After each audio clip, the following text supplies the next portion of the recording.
Hi, this is Kelly. And this is Jenna. And you're listening to ODFM. Today's episode is One Deflection from Murder.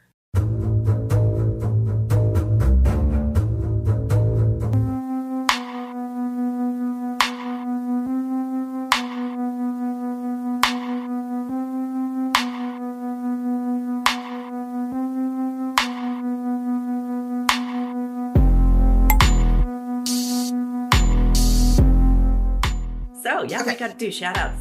Yes, this is a big week. So we have to do a shout out to Nikki Stewart. Nikki, thank you so much. Super excited. You've been very supportive since day one, and now you're officially a Patreon subscriber too. Yeah, so. What is she, a dedicated fan on there, right? She's dedicated. She's totally dedicated. Thank you so much. Thanks, Nikki. We love you. We do. Well, and our second shout out is Jennifer Rouse. She's just so sweet. So thank you for listening to us. Thank you for listening. Thank you for supporting us and you know, our shenanigans and we hope we can bring you more.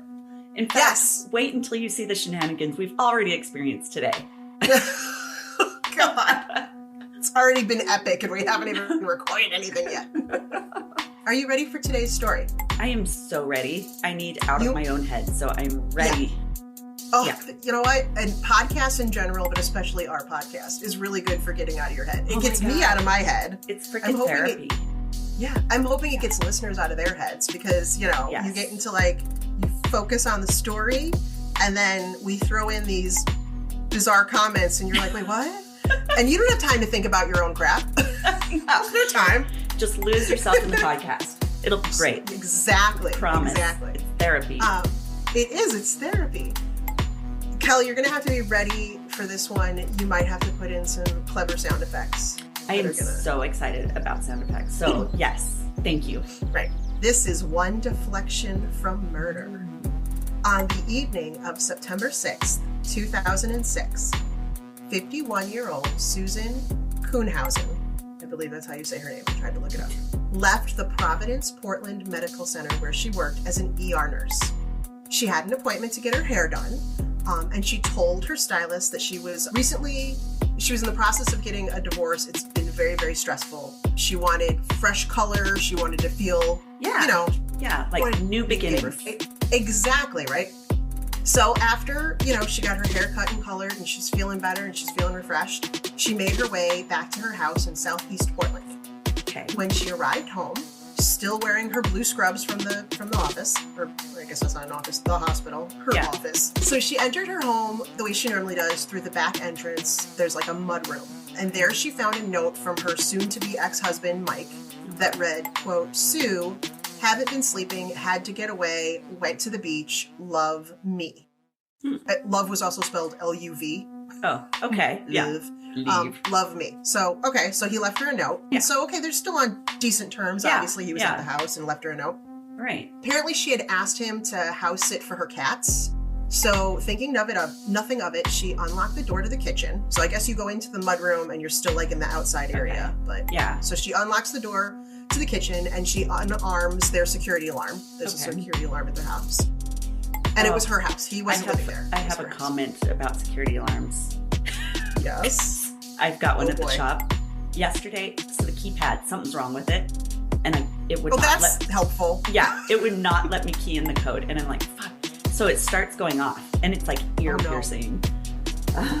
So I'm trying to talk to of course the company calls and they're like, "Are you in danger? Blah, blah, blah. You got to give us your safe word." And I'm like, "Oh shit, what's my safe word?"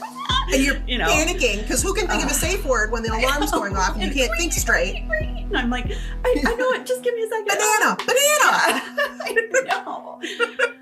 So yeah, that's fun. Anyway, security alarms. Yeah. Security alarms. That's good times. Yeah. She went ahead, she turned off her security alarm. She walked through the house to the front door and then out the front door to get the mail. So this was like her typical thing. I guess they parked in the back or she parked in the back or whatever. So she went through the front door to get the mail. So after a few minutes of flipping through her mail in the front yard, just, casual, she went back to the house and realized it was very dark in her first floor bedroom. And that was odd because she usually opened the curtains in the morning.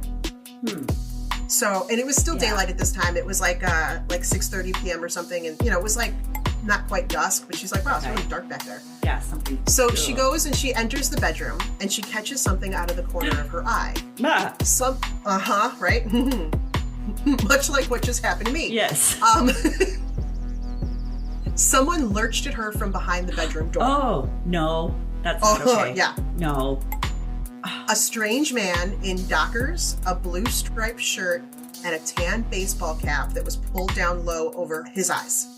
How did they know they were Dockers? Was she like looking at the label? She was like, this was very important to her. This was very important to her. She was like, if I have to report this, I want to be able to tell the brand of pants he was wearing, right? She's like, wait before you grab me. Right, exactly. What are those amazing pants? Those fit excellently. Those look really good on you. Okay, so, all right, coming out of his baseball hat was a long ponytail. Ew. Hot. He had on yellow rubber gloves. I'm imagining, like, when you do the dishes, yellow rubber gloves. Okay. And he was swinging a red and black claw hammer. Wow. So he's swinging a hammer at her. Yeah. Jesus, dude. Luckily for Susan, she and the other nurses at the hospital had participated in regular self-defense training that the hospital provided for them. Yes. Mm-hmm. And she mentioned in an article that, she did the training. She worked in the ER. There was times where it could be useful, right? I could imagine. But she, in the training, she had wondered if, is this something I'm ever going to remember if I'm in a situation? Right. And the answer is yes. Awesome. I love her. Right? She's a badass. So, now remember, this is a 51-year-old nurse, okay? This isn't like a 22-year-old goes to fitness. Zumba regularly. Yeah. Okay, this is, right? So when her assailant came at her, Susan knew that she was supposed to crowd him so that the swings of his weapon would have less force. Which is very interesting. So as he charged her, she actually stepped into it instead of because your instinct would totally be to do the opposite. Right? Exactly. And here she was worried that, in the heat of the moment, she wouldn't remember this stuff. And she did. Amazing. But his first swing at her landed a blow square on her left temple. Oh. With a hammer. Ow. Right? God. So he still got a good shot in. So as loudly as she could scream, she screamed, "Who are you? What do you want?" Nice. But he didn't answer. He didn't answer. That's and he just continued. Right? I know. He just continued to come at her. She was 5'4", so she was a good 5 inches shorter than her attacker. Holy cow. She also had 2 bad knees from repeated injuries and excess weight. So she's 51. She's got bad knees. She's overweight. Right. Like I said, and she came at him. God, that's awesome. Her assailant was tall and slender, and she quickly realized that she outweighed him significantly. Ooh, that's good. Which, in other situations, you don't want to look at a guy and go, I outweigh you significantly. But in this instance, it worked. It was beneficial. See, there's a good reason. So there's a reason for my love of pizza and cake. It's survival. It's survival. Yeah. It's self-preservation. Yes, just in case. Next time I'm shoving my mouth full of chocolate, I'll be like, hey, I'm working on my self-defense moves, okay? Yes. Do not judge me. I need to up my weight. Do not judge me, right? Yeah. Exactly. The lighter I am, the easier it is to lift me up and carry me off. That's right. So since she realized this, she was like, okay, hoping to push him over, she actually slammed her body up against his. Wow. Again, goes against what you would think, totally. Right? He didn't fall, and he pushed back at Susan, and he pushed her against the wall of the bedroom. But then he uttered the only words he would say the whole night, which was, "You're strong." Ah! She's like, damn straight, motherfucker. Right, exactly, right? So I'm sure that gave her like a boost. Right? However, in an interview, she said hearing those words made her realize that the man was there specifically to kill her. It wasn't like he was, like that was his goal, at least at that point. It wasn't like he was just trying to get out of the way. So she pushed him again and screamed, "Who sent you?" She's just like, "Who sent you?" Wow. Right? Wow. I keep picturing like those spy movies and stuff where they're beating each other up. Who do you work for? MI6. Exactly. Right? That's what I'm picturing. She managed to wrestle the hammer from him. Holy shit, that's awesome. And she swung the claw side into his head 3 to 4 times. Oh yeah. She was not going down. I love this woman. I love her. He managed to snatch the hammer back. So she grabbed his throat.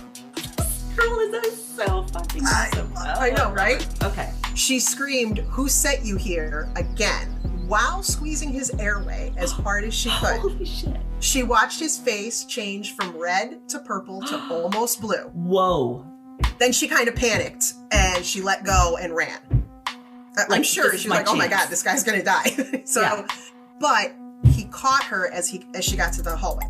So started to grab her. He spins her around, he punches her several times in the face, splitting her lip. She falls to the floor. And when she looks up, he's standing over her with the hammer. Oh my God. So this has got to be like, so this is when she said, this was like where she thought, okay, this is it. I'm going to die here. This is, you know. Damn, she managed instead. And again, I know, right? I was like, I don't know that I would have thought of this either. So he's standing over her, right? She's like, okay, I'm going to die. He's holding a hammer. She pulled him to her onto the floor. Wow. Again, she did the thing where she got in his face instead, and she pulled him down, and she tried to get the hammer from him. Then she bit him. She bit his arm, she bit his flank, and she bit his thigh. Because they're just like scrambling all over the floor, thinking that if he did kill her, the police could at least tie him to her murder. Like, this is what she's thinking. She's not thinking she's getting out of this, but she's like, he's not getting away with it. So smart. She bit him through his zipper to his genitals. Oh yeah! Yes, girl, that's awesome. That is so great. You're going down, man. I'm taking him with me. I don't know how she had the presence of mind for all this, but she said while she was wrestling with him on the floor and biting him, she started pulling things out of his pockets. Not looking to see what kind of, if they were Dockers. This is very weird. I was like, I love these pants. I know. It's like she was looking for an ID or a wallet that she could like pull out and like toss under a bed or a dresser so the police would find it. That's freaking amazing. I can't believe, right? Holy cow. So she's like, I wonder if it's like time is just going so slowly she can, in that's slowing what down I so figured. much that she's like doing everything she right? can. I can't believe all of this is freaking happening, right? Apparently, they figured out the attack went on for about 14 minutes. Oh my God, that's 14 minutes. a long time. That's exhausting. Wow. I saw somewhere, I should have written it down and put it in the story. I saw that somewhere where like, if this had been like boxing or something, it would have been similar as like going 4 rounds or something, they said. What? That's incredible. It was like, like I can't even believe it, right? Force. Holy cow. Yeah, because this is all like life or death, right? He's obviously there to kill her, and she's just trying not to die. Right. Which is what it would be like if I were in a boxing ring. I would just be like, I'm just trying not to die here. I'm not trying to win. Me just running in circles. Literally just trying not to die.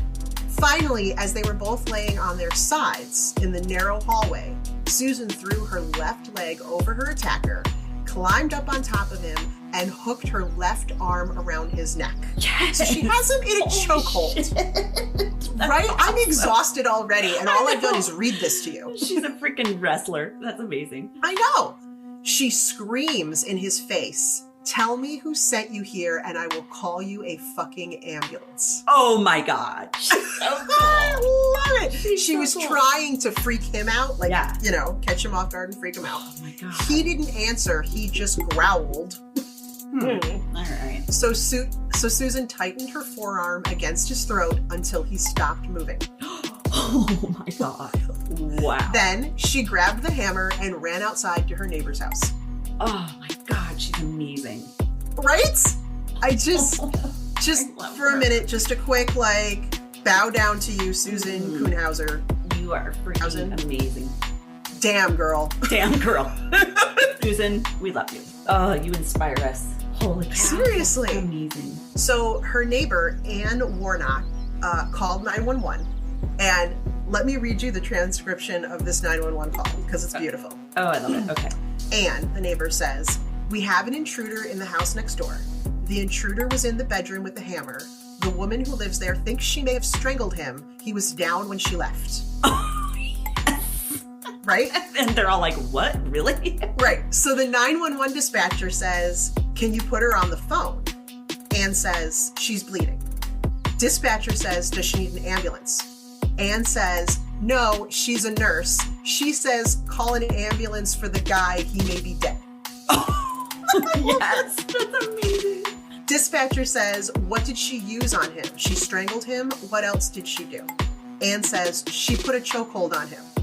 Dispatcher, I've got help on the way. Stay on the line. Anne says, she has a hammer here. Dispatcher, don't touch it. Don't touch it. Just leave it there. Anne says, she hit him on the head several times. That's the hammer he had with him. She struck him and she strangled him. She thinks he's dead. Wow, that is so Dispatcher, I know. Dispatcher says, was he by himself? Anne, speaking to Susan to the side, says, did he have anybody with him? And then to the dispatcher, she says, no, she expressed a concern that it may have been her ex-partner who sent the person. Wow. Dispatcher, have there been problems with her ex-husband or her ex-partner? Anne says, she did talk to Mike, her ex-partner, and asked him to house sit for the cats, and he said he couldn't do it. He was on his way to the beach. He left her a note. He knows the alarm. Oh, Dispatcher, okay, that's good information to pass to the officers. Wow. Wow, right? God, they had like I a love that conversation when she went over there. They did. They like, had a full-on conversation, right? Let's grab a cup Several of coffee. times. Yeah, let me tell you Call what an happened. ambulance for the other guy. Oh my I God, love that's that. so awesome. I love it. Okay, so I thought this would be a good time to take a break so we could just Yes. take in that whole story. Taking just the let it amazingness sink of in. Susan. We Someone love came her. to kill her, and she's like, hells to the no. I'll kill your damn ass. Yeah. Right? I love Okay, it. so quick break. Are you fascinated by true crime like us? If so, check out our podcast, Crime Divers, hosted by me, Jill. And me, Laura. Look out for new episodes every Tuesday when we discuss true crime from around the world. So what are you waiting for? Come join us as we dive in. Are you ready? I am so ready. Okay. So, Susan Walters met Michael Kuhnhausen in 1988 after a friend and Susan's mother paid for a personal ad in the local paper. The ad. This is like pre-Tinder and all this stuff, so you had to put out This is personal true, yeah. ads. Yeah. 88. Yeah, there's no Tinder. There's no internet. There's no. No, you gotta like. How am I And gonna it's get hard the to word find out? people. It is. It's hard, right? It is. So the ad's headline read, "Someone different," and then the text reads, "Single white female, 33, overweight but not over life." Oh, that's amazing. I love it. I just found that amusing. Overweight but not over life. Oh. Seeks single male who wants more out of a relationship than just slender. Oh, that's awesome. I love Right? her. True. That's what we all want. So she got a reply of, "Hi, different. My name is Mike." It's such a dad joke. It is. It's such a dad joke. You know, they're like, "I'm hungry. I'm hungry. I'm dad." Oh You my know? God. Yes. My dad's really good at that. My dad's thing is if you say God, it's so beautiful out today, he says, thank you. Oh my God. Are you serious? Yeah. Or if you say someone else looks nice, he says, thank you. Jeez. I know. All right, so okay. I'm a 10-year-old divorced white male. I enjoy most things in nature, from wandering in the ape caves at Mount St. Helens to walking on the beach at sunset. Doesn't everybody like to walk on the beach at I would sunset think when so. they're doing a I personal mean, act? yeah. It's a requirement, right? Yeah, I thought that And was pina just, they probably, coladas. yes. I think they just put that in there instantly. And, Yeah, and then you it's put just- filler in. Right, exactly. So they spoke many times on the phone before meeting in person.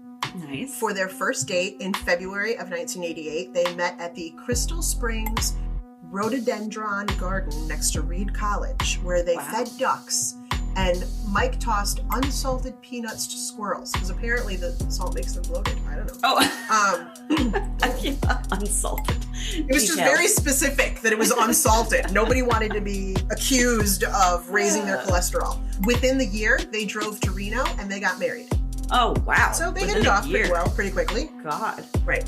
But then I'm like, he's divorced. She's 33. You've been around the block. You've dated some guys. Yeah, you've you dated kind of other know what you people. want. You're like, Yeah. I know what I want. Yeah. According to Susan, the relationship soured very quickly after that. Oh. She said it wasn't very long after we got married that there was no more hiking and no more getting out. Oh.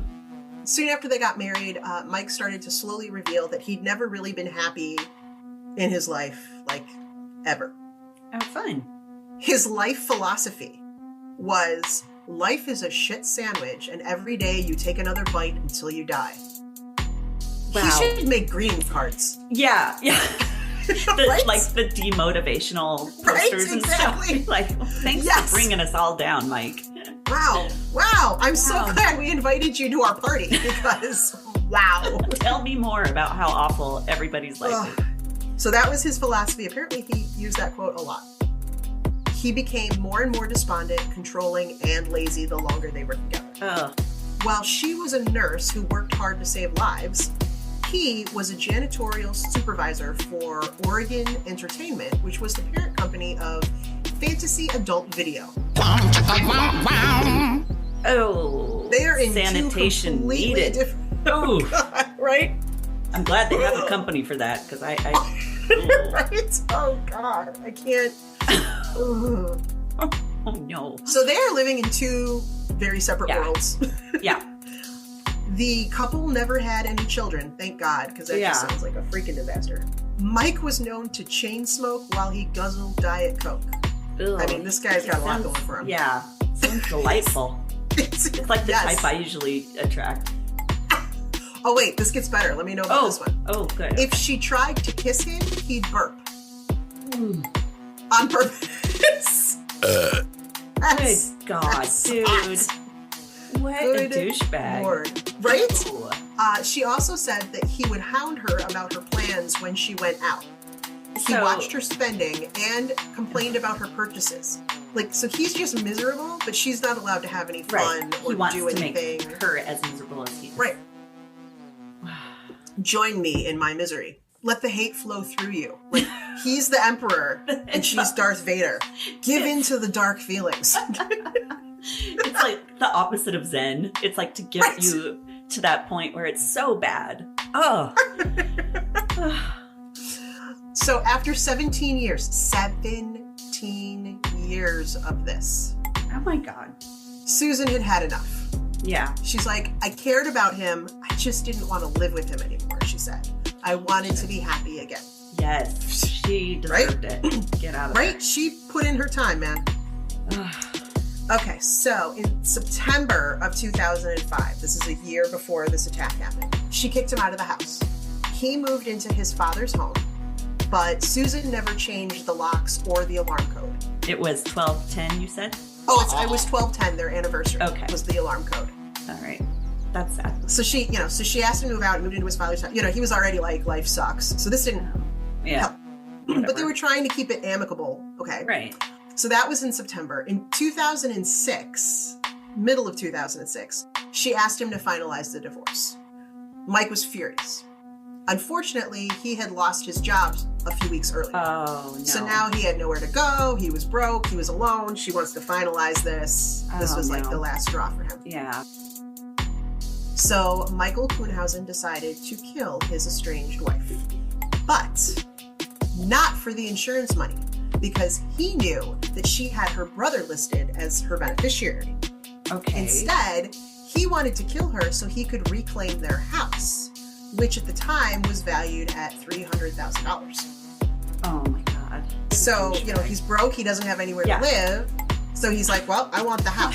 So I feel like he could have asked for that in the divorce, though. That's what I was just yeah, like, or can't we at least half it? Like half the cost Right, of it, or so I could get some. right, exactly. Either you buy me out, Yeah. or we sell it and split the I don't know, whatever. But this was where he decided to go. Yeah. All right.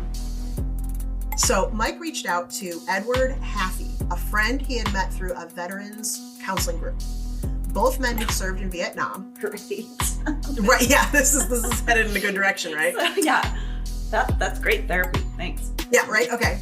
In July of 2004, Mike had hired Ed to clean floors at Fantasy Adult Video. Sorry, just reading that sentence makes me gag a little bit. Mike asked Ed if he would kill his wife by making it look like a burglary gone wrong, and Ed was to be paid $50,000 after the deed was done. Wow. And it would have to be after, because where was he going to get $50,000? No doubt. At least he put a pretty good amount on it. I've heard some pretty crazy amounts before. So, yeah. Yeah, but I mean, isn't killing somebody worth more than a house? I don't know. Yeah. When you think about it, that's not even a house. So, I mean, if I'm going to even consider taking somebody else, I want to at least be able to buy some property. Yeah. I don't know. I want oceanside. Oceanfront would be nice. Right, exactly, right? Yeah. It did not take Portland police long to identify Susan's attacker. Police found a wallet with ID in the man's back pocket. Apparently she hadn't gotten to that pocket yet. But she was on the right track. Or maybe because he was wearing such nice Dockers. True. That it was like a good secure. Right, it was a good secure. Maybe it had like a button. The button, it was button closed. Yeah. He was like, I don't want to lose my wallet. Right? Those Dockers, man, they're worth the money. Oh, God. Okay, so they identified him as Edward Haffey, a 59-year-old Vietnam veteran with a long rap sheet. Oh, yeah. Mm-hmm. Haffey's autopsy showed that he had so he did die. Oh, he died. Oh, yeah. Oh, yeah. Awesome. She took him down. Sorry, I should have specified that. Oh, yeah. He was done. Oh, my God. You're like, oh, he died? Oh, yeah, he did. He really did. Oh, my God. Oh, yeah. Incredible. His autopsy showed that he had a near lethal dose of cocaine in his system when he attacked Susan. Wow. I'm just like, if someone's paying you to kill somebody, you want to have your faculties about you, no? You think. But maybe he did it to be brave. He's like, I gotta. That's true. Maybe it was like, right? Gotta be brave. Gotta shot of confidence or whatever. But I'm sure that helped with her, Although that would have really got. I guess if he was high on cocaine, that would have gotten him more adrenaline. You would think, right? Right. So does that make him harder to kill, or does that make him easier to kill because he wasn't? I feel an experiment coming on. Who exactly are we getting to take this nearly dose of cocaine? Okay, you take this. We're gonna see what happens when we fight. Are you harder to fight or are you easier to fight? Totally.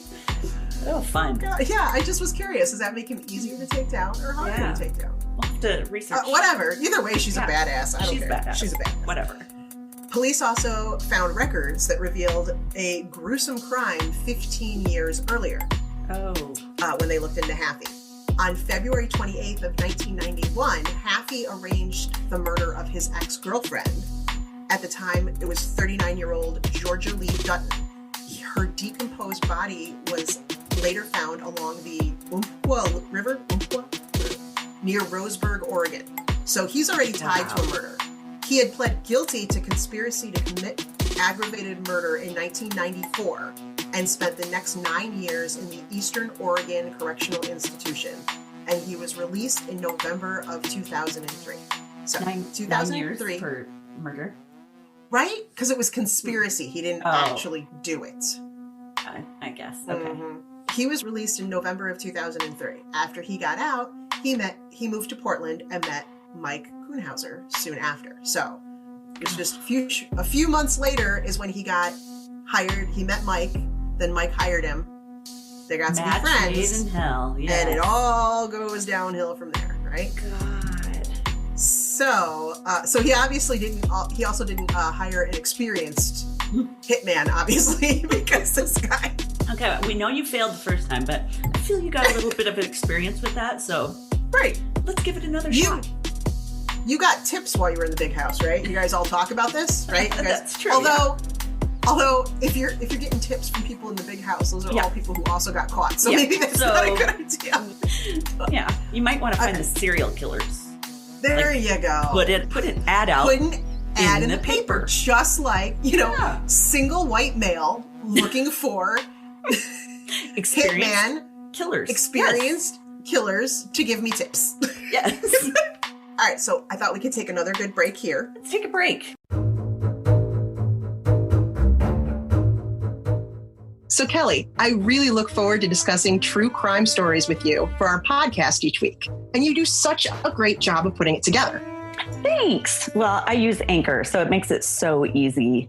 I love the creation tools. They allow me to edit and record right from my phone or computer without all the expensive or confusing software. And it's free. Wow, all that and it's free? Yeah. Plus, they distribute our podcast for us, so we can be heard on Spotify, Apple Podcasts, and so many more. That's awesome. And we can make money from our podcast with no minimum listenership, right? Yep. Anchor is everything we need to create our podcast in one place. I think anyone who wants to have a great experience making a podcast with a good friend should download the free Anchor app or go to Anchor FM, which is ANCHOR.FM, to get started. For sure. Now let's get back to that murder story. You literally just froze for a second with your eyes closed. So I was like, are you ready? And you're like, I was like, is that a no? You sleeping? Okay. Back to our story here. The day after the attack, Susan and a friend went back to the house to collect her belongings. And they immediately noticed an unusual backpack in the basement. Police hadn't noticed the backpack when they inspected the house because her basement was pretty cluttered. Yeah, so you don't know what is whose. Right, it took somebody to realize that's not mine. Inside the backpack was a container of Hershey's syrup. I don't know why. $200. I know, $200 in cash. Well, hey, this is what people who are high on cocaine take with them when they're doing a higher hit. Hershey's syrup. It's their kill kit. $200 in cash. Diabetes pills. So maybe you should not have had the Hershey's syrup, just saying. Yeah. Or the cocaine for that matter, but you know. A day book. So his planner was in there. You gotta have a planner. Oh my God. Well, you know, again, this was 2006. People had phones. He could have just used his reminders in his phone. Whatever. He had an actual day book. And a pay stub made out to Happy. So they had his pay stub, so they knew where he worked. Right? Yeah. An entry in the day book for Monday, September 4th, 2 days before the killing, had a notation that said, "Call Mike." Oh my God. So it's in there. It's just pointing right. Straight at it. Luckily on the 6th, it didn't say do killing. Yeah. You know what I mean? It attack Susan. But it did say call Mike. And then there was a manila envelope that listed Mike Kuhnhausen's new cell phone number. Oh my God. So there was some evidence to tie them together there, right? Now, on the day of the attack, September 6th, Mike drove this is hot too, gold Dodge Neon. Oh my God. He drove it to the coast, checking into the Lincoln City Inn with a credit card in the afternoon. So he's establishing his alibi here, right? Oh, he left a note saying, going to the beach. Right. He drove out there, used a credit card, but then he returned to Portland later that night. The day after, he spent $339 on a Taurus 357 Magnum revolver at the Silver Lining Pawn Shop. Which, by the way, is a great name for a pawn shop. The Silver Lining Pawn Shop. Perfect. Like got no money? Here's your silver lining. Here you we go. Got crap at half off. We will help Come on down. And we'll give you bottom dollar. You're welcome. Right? Bottom dollar. God. Okay, so he buys a gun. This is the day after this is on, so he drove there on the day of the attack. So this is actually after she was attacked. Okay. He bought the gun. Oh. He left a suicide note at his father's house that said, quote, "All I ever wanted was to be loved, and every time I had it, I fucked it up." Because you saw life as a shit sandwich. Right? Oh my God. No one loves a shit sandwich. No, dude. You know, I mean, God. So he left that note and then he disappeared. So no one's quite sure where he went after that. So police put out a bulletin on him. At 10 a.m., September 13th, so this was, I don't know, a good 5 days later or something like that, I want to say. 5 or 6 days later. A Clackamas County Sheriff's deputy stopped him in the parking garage of the Kaiser's Sunnyside Medical Center, where Mike claimed... Sorry, I just envision like an old folks home and people shuffling around. It's Sunnyside, right? Sunnyside. where he claimed to be checking himself in, saying, "I have nothing to live for anymore," is what he told officers. So he was going to check himself in, I guess, as for needing help. Duh.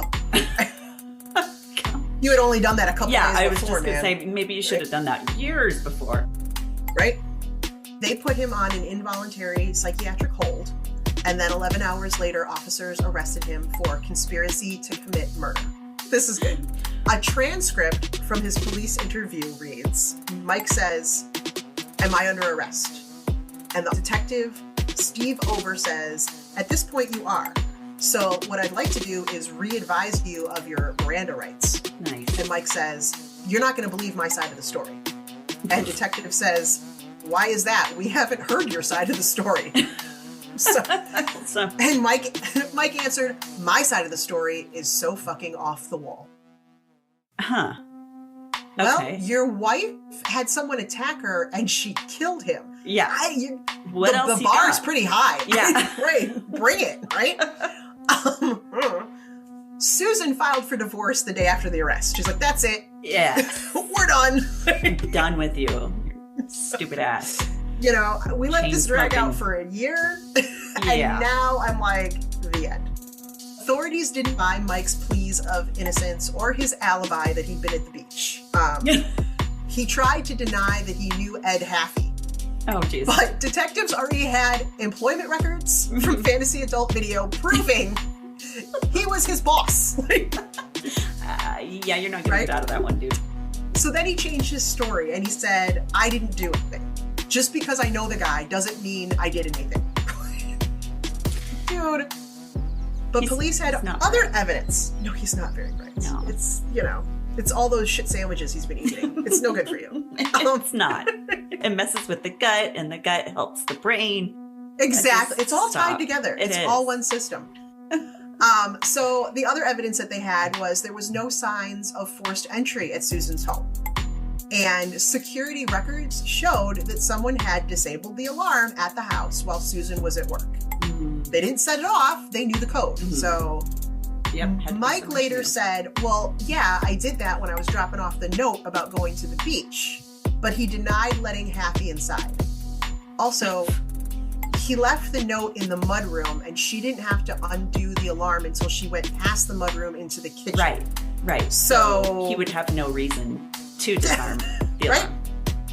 This- Right. A few weeks later, a former cellmate of Haffey, this is the guy who was the actual killer, contacted police saying that Haffey had asked him to join a burglary insurance scam thing that he was going to do. He and Haffey met a guy at Southeast 82nd Avenue and Division Streets. He named Mike Kuhnhausen as the man who offered to pay him $5,000 if he helped Haffey kill his wife. Wow. But this guy turned him down.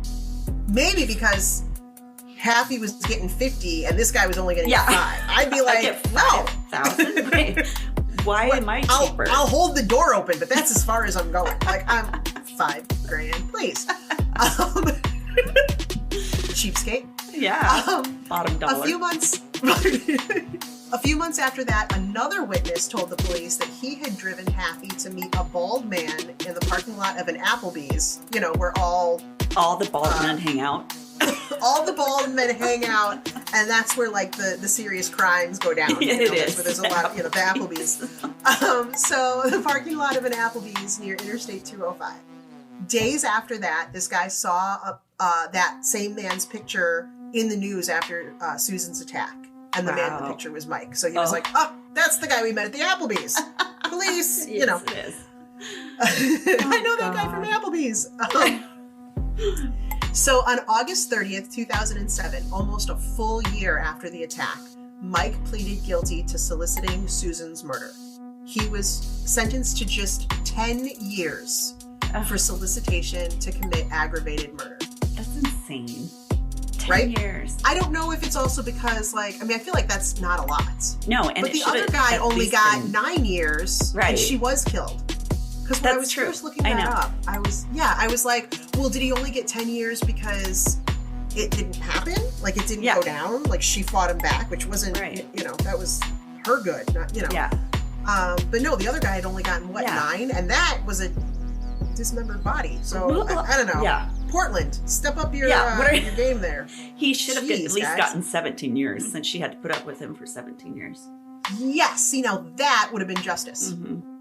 So, in the years after the attack, Susan had bought a new home and she surrounded it with gravel so that she could hear anyone approaching. She was this really traumatized her. Yeah.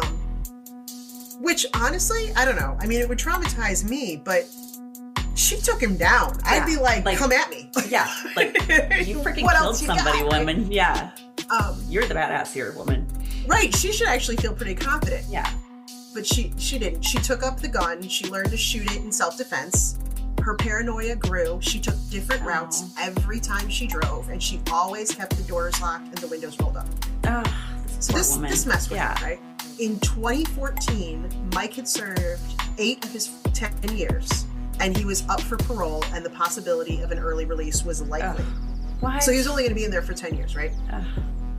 Susan was incredibly anxious and fearful. Oh, yeah. However, Mike, 3 months parole hearing, prostate cancer had spread to his bones, which apparently is an incredibly excruciating and painful way to die. Oh my God, karma. So, karma, justice was served there. Unfortunately, she had to know that she was freaking out he was going to get out. So at least she didn't have to worry about him getting out on parole. Right. He wasn't going to send anybody else or try to finish the job himself. And, his death, he didn't get off very easy. Right. So. Wow. God, that's amazing. So since then, Susan has gone back to her maiden name, Susan Walters. She retired from nursing in December of 2014, but she's still helping people. She created her own organization with the help of fellow victims of trauma. She helped create a website called casecompanion.org, where victims of violence in Multnomah County, Oregon, can get help and support. Oh, that's amazing. So she's still a hero. Back. Yeah. Right? Oh, she's still helping people. I love her. Uh-huh. She's awesome. I think that's awesome. So we need a badass sticker of Susan with it. She does not feel like a hero, but she is. Right. We need a badass sticker of Susan. Claw hammer? Yes, with a claw hammer. Like badass Susan. With a claw hammer or badass? Yeah, there's got to be. I'm a badass. Badass. It just come at me, bro. Badass. So that's the story that was in the papers. That was the story that was in the papers a couple of years ago about the woman who fought off her attacker and said, "Tell me who sent you, or I'll call you a fucking ambulance." That was beautiful. So good. Oh no. So sources for this episode include murderpedia.com, rare.us, that one was weird, KATU.com, Channel 2 ABC, and ranker.com. Good tips right? for listeners. So too, yeah, if someone's coming at you, step into them, because they can't, like if they try to take a swing at you or whatever. Yeah, exactly. So if someone's standing over you with a hammer, as much as you think you won't want them to, pull them onto you to the floor. So cool. It's almost like fighting your instincts to the core. Doing the exact opposite. Yeah. So yeah, I mean, I always wondered that too. Like I took a self-defense class like right before I left for college. So long ago that I really don't remember anything. But I remembered even then thinking, would I know what to do if I was actually in the situation and I was freaking out? And, thank you for listening, everybody. Well, thank you. Thank you for listening. Go Susan, wherever you may be now. We love you. You go, girl. We love you. Thank you, everybody, for listening and supporting us, and our new Patreon supporters. Thank you. Yeah, oh my gosh, we love you guys. Awesome. It's so cool. Can't wait to send you stickers and stuff. Please sign up at Patreon. We'll send you stickers. We will shout out to you on our podcast. We will send you other things. Or buy me a cup of coffee. Yes, buy me a coffee. Did I say it right? Buy me a coffee. I've got to get that right. You like putting the cup in there, You're like, I just want one. I just want one cup. Could you make it a grande? Buymeacoffee.com. That's a one-time support donation that we totally appreciate too, to help us to come up with more content and to keep all this stuff going. If you can't support us in any other way, like us on Facebook, follow us on Facebook, Twitter, Instagram. Apple Podcasts. Oh, Leave yes. us a review on Apple Podcasts. You don't even have to say anything. Just give us just give us some stars. We're on Apple Podcasts. Apparently we're on iHeartRadio now, and people are listening to us on that. So that's kind of cool. So cool.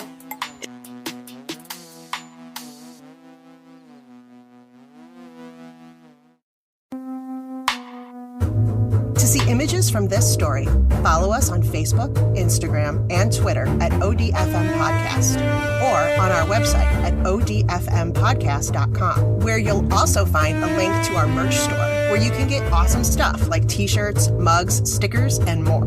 And if the weekly podcast just isn't enough to fill your ODFM cup full, join our fan club on Patreon for more content like minisodes, bloopers, and discounts at our merch store.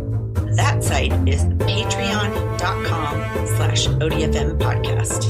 And if you do love our bloopers and need more than we naturally do, which is a lot, buy us a glass of wine at buymeacoffee.com/ODFM podcast. Thanks for listening to another episode of ODFM, hosted by Kelly DeVries and Jenna Swanson. Production and editing by Kelly DeVries.